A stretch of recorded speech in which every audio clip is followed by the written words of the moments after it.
It's the 29th century. Earth has grown into a desolate wasteland, with humanity having evacuated long ago. Many robots were left behind by the notorious Big and Large corporation to clean up the planet. But only one remains. That robot's name is Wall-E, and after he falls in love with an unfamiliar robot, a story unfolds that will change the course of humanity forever. That, ladies and gentlemen, is the basic plot of the movie we'll be looking at today. Wall-E. The ninth film from Pixar, Wall-E is another classic in the studio's catalog of animated features. While the film has all the usual charm and heart one would expect from the company, Wall-E also managed to stand out in a few areas. One of those is the film's lack of dialogue. The first act is nearly devoid of any dialogue, and most of the roles in the film are that of robots with minimal speaking capabilities.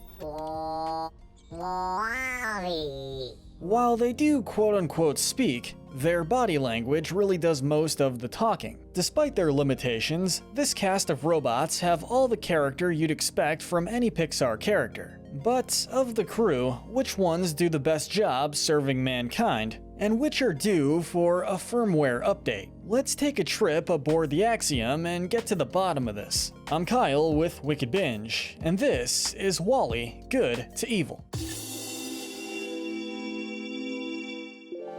Like always, we'll be starting with the most good character and working our way down to the most evil. These characters are the good. We'll start off by giving our gold medal of good to Wall-E himself. The last of his kind, Wall-E is a no-brainer for this spot on the list. As the movie begins, we learn that Wall-E is a robot created by the By and Large corporation to help collect the waste that was piled up on Earth. Wall-E is an extremely dedicated worker, even if he's the only cleaner left on the planet. As such, he doesn't really get much accomplished, but we at least have to give him points for his diligence. Beyond that, he's an all-around friendly robot. He's eager to make new friends, which does make sense. After all, he's been stuck on Earth for hundreds of years. You can almost think of him as the heart of the movie. When he first meets Eve, he quickly falls in love with her. He becomes very protective of her and helps her through thick and thin. He gets along with the rest of the cast as well, including the captain of the Axiom, McCree. Even Mo, who hates Wall-E's messiness, ends up coming around to like him. Beyond his personality, however, we put him in first place because of the consequences his actions lead to.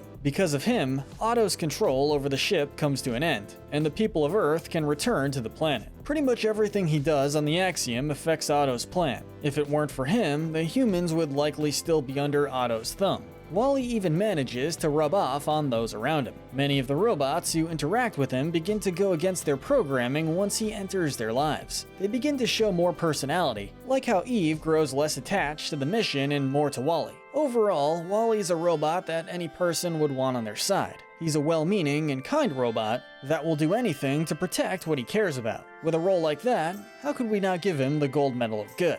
The silver medal of good goes to Wall-E's love interest, Eve. Otherwise known as an extraterrestrial vegetation evaluator, Eve's prime directive is to find life on Earth and help the human race come back to their home planet. Directive classified.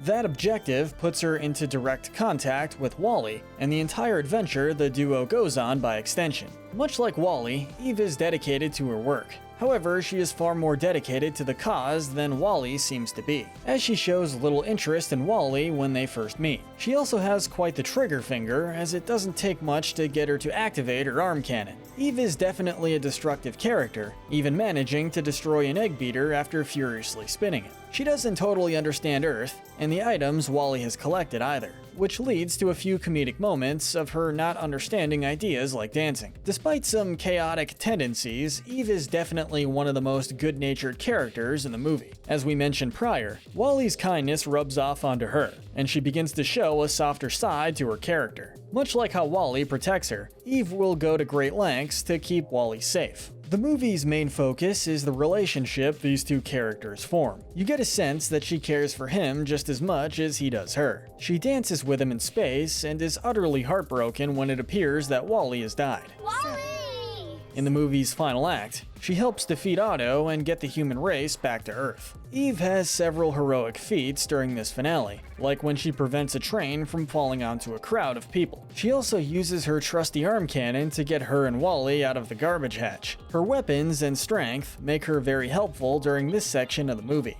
and it's possible things wouldn't have worked out so well if Wally was all on his own. While it takes some time for her to embrace her emotions, Eve is loyal through and through, and a perfect candidate for second place. We're giving the bronze medal of good to Mo. Like the other robots in the film, Mo is motivated to do what exactly he was created for. In his case, he is all about cleaning and tidiness. He'll clean any place that dirt occupies. So you can imagine that he has his hands pretty full when Wally boards the Axiom. This leads to some tension between the two, as Mo is extremely frustrated to see how dirty Wally is, and how dirty he makes everything he comes into contact with. Mo is the textbook definition of a neat freak. He's also a germaphobe, as evidenced by his reaction to Wally getting dirt on him. Despite his disdain for Wally, Mo does help out a lot in the film's climax. He ends up using his knack for sanitation for the good of humanity. For instance, he helps prevent Wally and Eve from getting sucked out into space, and all because he's trying to clean the dirt off of Wally.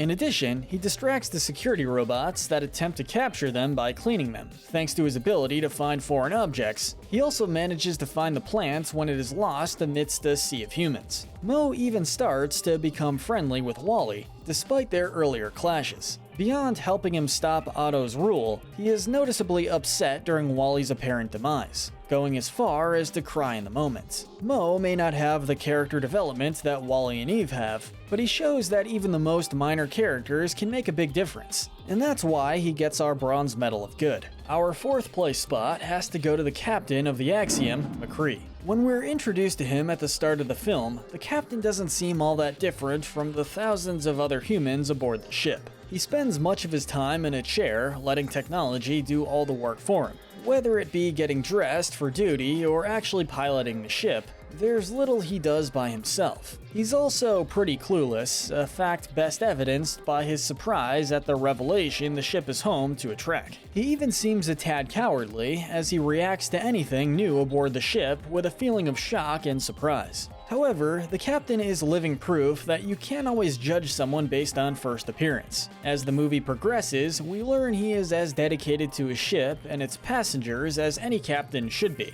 When Otto's true colors are finally revealed, he's quick to try and stop him from assuming control. He quite literally makes a stand against him. McCree is no longer interested in sitting around on a ship doing nothing at all. As he puts it, he's ready to live. I don't want to survive!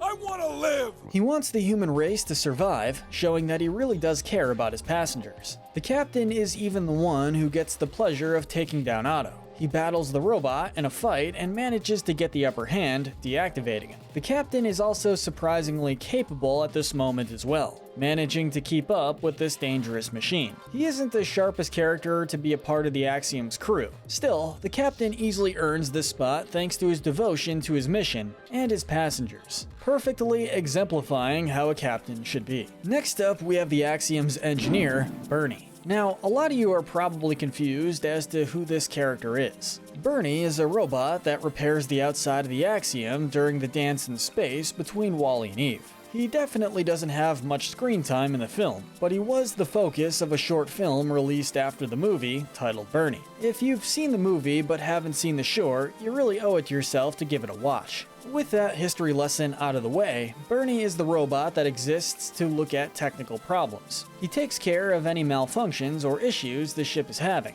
inside or out. Need a light repaired? Well, you're in luck. Bernie is your bot. He's just as driven by his programming as the other robots are, but he doesn't have nearly the same luck as them. His short film is entirely focused on his journey to fix a light aboard the ship, and it takes him about 3 attempts to get it done. Even when the task seems completed, an escape pod smashes into it, completely undoing all his hard work. Sure, Wally and his hijinks play a big role in his work not getting done, but that didn't stop characters like Mo from finishing their work. Bernie also suffers from a lack of legitimate heroic qualities. While other robots like Mo help in the chaos on the Axiom, Bernie is pretty much absent from all of the major plot beats that occur in the movie. Bernie doesn't have the heroic feats of other robots, but there is one major reason we still feel that he's worth putting in the good tier. Remember, he is the engineer of the entire Axiom ship. Sure, it's far from the most heroic role, but it is an extremely vital one. If you remove him from the equation, who else is going to maintain the ship? While we may not think of it in the film, he is absolutely as essential as any cleaner or security robot is. All in all, it makes perfect sense for him to be in this spot, finishing up our good section. And with the good characters wrapped up, let's take a look at the characters who aren't good, but aren't evil either. This is the gray area.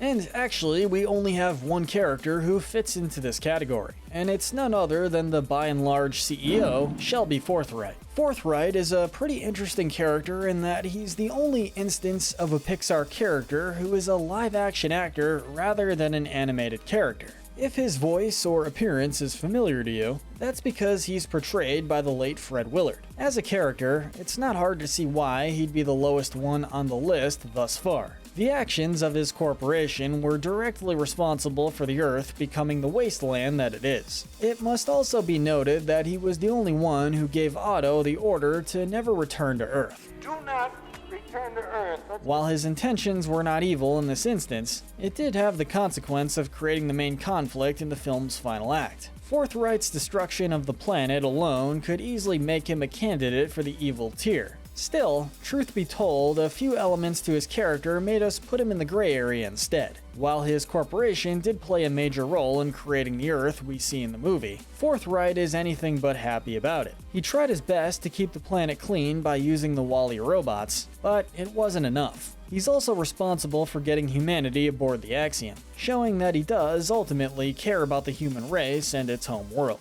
There's no doubt he's learned the error of his ways. He does some pretty heinous things with what little time he has in the movie, but he also manages to atone for them. He's a pretty good blend of good and bad, giving him the distinct honor of being our only character who falls in the gray area. And with the gray area complete, we now get to the bad and the evil. First up, we're giving the silver medal of evil to Go4. Aboard the Axiom, Go4 is programmed to be a security robot. He makes sure that things are going well and safe, so how could a robot like that be this low on our list? Well, let's just say that there is more to Go4 than meets the eye. As Otto's mutiny begins, Go4 is revealed to be his right-hand man. Otto quickly orders him to capture the plant, and he is happy to oblige. Go4 might not seem like the most dangerous robot, but he's definitely an angry one. He goes as far as to hiss at his enemies in an attempt to intimidate him. Go4 doesn't care how small and puny he looks. If he's after you, he'll make sure to keep you on your toes. He's also outfitted with a suspension beam, which proves to be a helpful asset in his mission to take the plant. Even Eve, the most powerful robot of the cast, isn't safe from getting caught in it. Go4 is quickly defeated at the end of the movie. The brevity of his appearance doesn't stop him from being one of the nastiest characters in the film. Still, there is but one character who outdoes him in that department. Our final character, and the recipient of the Gold Medal of Evil, is Otto. Realistically speaking, who else could it have been? The pilot of the Axiom, this Macintalk-voiced robot acts as the main antagonist of the film. Captain, you are needed on the bridge. You can think of him as this film's equivalent to HAL 9000 from 2001: A Space Odyssey. Much like HAL, Otto is devoid of feeling any human emotion, offering a stark contrast from most other robots featured on our list. He's driven only by his programming and nothing else. Even if the captain of the ship and its passengers feel differently, he'll go against them and follow only his programming. This is best seen when the captain tries to return to Earth, but Otto prevents it, as his orders were to not come back. We cannot go home. McCree tries his best to show that Earth can sustain life now, but it does little to affect Otto's programming. The passengers could have come back to Earth for years now, but Otto has prevented it all this time. As he stages his mutiny, he tries his best to kill all who stand in his way, whether that be Wall-E, Eve, or the captain.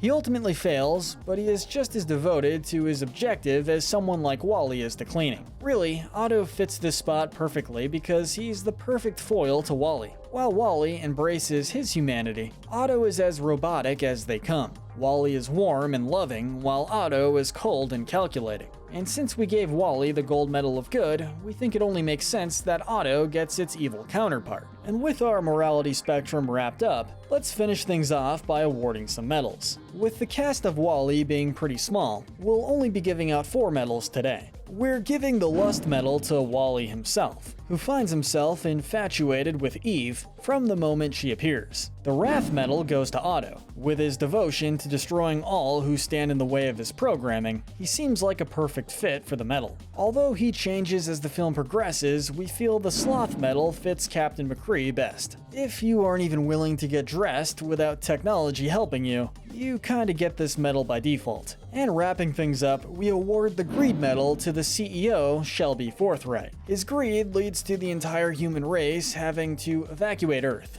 With that kind of outcome, who else could honestly get the greed medal? But let us know in the comments section if you agree with our ranking, and tell us what we should cover next. Remember to hit that notification bell and binge our Good to Evil playlist, where we break down the morality of the characters in your favorite cartoons, shows, and movies. But most importantly, stay wicked.